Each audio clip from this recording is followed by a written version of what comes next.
जय जगन्नाथ बंधुगण आपण मानक आम चैनल को स्वागत। आज पवित्र वीडियो रे आमे जानिबा पुरुषोत्तम एकादशी महत्व, यह दिनर पूजा विधि, उपवास नियम एवं प्रभु जगन्नाथ असीम कृपा विषय रे। तेणु वीडियोटी को शेष पर्यंत निश्चय थरे देखंतु आ भक्तिर सह कमेंट रे लिखंतु जय जगन्नाथ।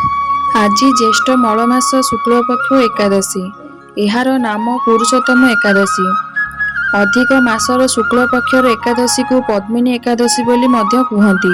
भगवान विष्णु मल मास को निजर ना दे पुरुषोत्तम मास भाव परिचित करिसेंती। सेही अनुसारे मल मासर एकादशी मध्य पुरुषोत्तम एकादशी भाव परिचित होईछि। चलित वर्ष ज्येष्ठ मासटी मल मास होइथिबारु एही अनुसारे ज्येष्ठ शुक्ल एकादशी पुरुषोत्तम एकादशी होईछि। ज्येष्ठ मासर प्रथम पक्ष अर्थात कृष्ण पक्ष एवं शेष पक्ष अर्थात शुक्ल पक्ष होउछि शुद्ध।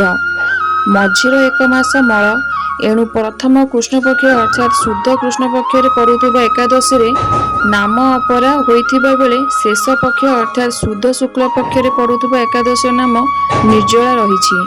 किंतु मझी मल मास दुई एकादशर नाम बदलाई दिया जाई दुईटी जाकर ना पुरुषोत्तम एकादशी होइछि।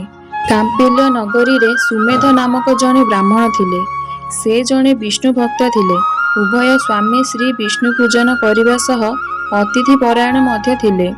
दरिद्र होइथिले मध्य केबे हेले कोनोसी अतिथि को निज द्वार रु फेराई देउ नथिले। निजे अभुक्त रही सेमानकर भोजनर व्यवस्था करुथिले। एहार समाधान निमंते थरे ब्राह्मण सुमेध निकटस्थ सहर को जीवाकू स्थिर कले। मात्र तांको पत्नी कहिले, ईश्वर को कृपारु आमर जेतिके प्राप्य ताहा एहिठारे मध्य मिलिब। तेणु ब्राह्मण सहर को गले नाही, हेले बड़ चिंतित रहिले। एही समय रे तांको घर को कौंडिल्य ऋषि आसिले। सेतेबेले अधिक मास चलिथाए। उभय पति पत्नी तांको जेतेबेले दरिद्रतारु किपरि मुक्ति पाइबे पचारिले, ऋषि सेमानकु एही परम व्रत करिबाकू कहिथिले। महाभारत रे स्वयं श्रीकृष्ण मध्य अर्जुन को यह व्रत सर्वश्रेष्ठ व्रत बोली कहिथिले। यह मोक्ष प्रदान करे, समस्त पाप नष्ट करे तथा मुक्ति दिए।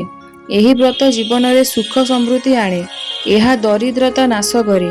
कहती कि कुबेर यही व्रत करी श्रेष्ठ धनपति होइथिले। अति सहज और सरल यही व्रतर विधि विधान।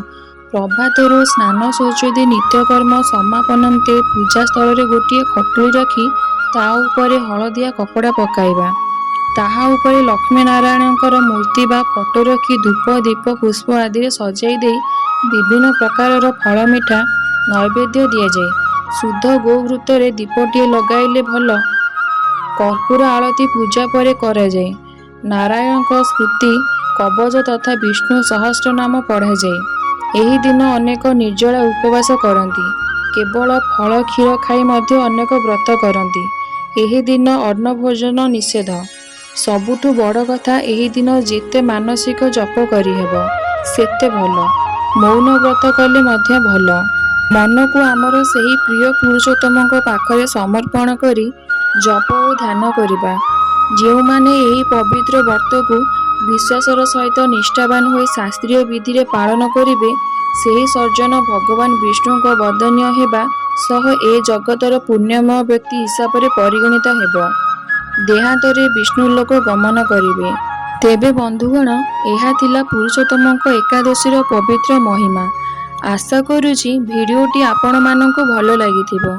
जदि भल लागिथाए तेबे भिडियोटी को लाइक करंतु, शेयर करंतु एवं आम चैनल को सब्सक्राइब करने को भूलिबे नहीं। आउ भक्तिर सह कमेंट निश्चय लिखंतु जय जगन्नाथ। धन्यवाद।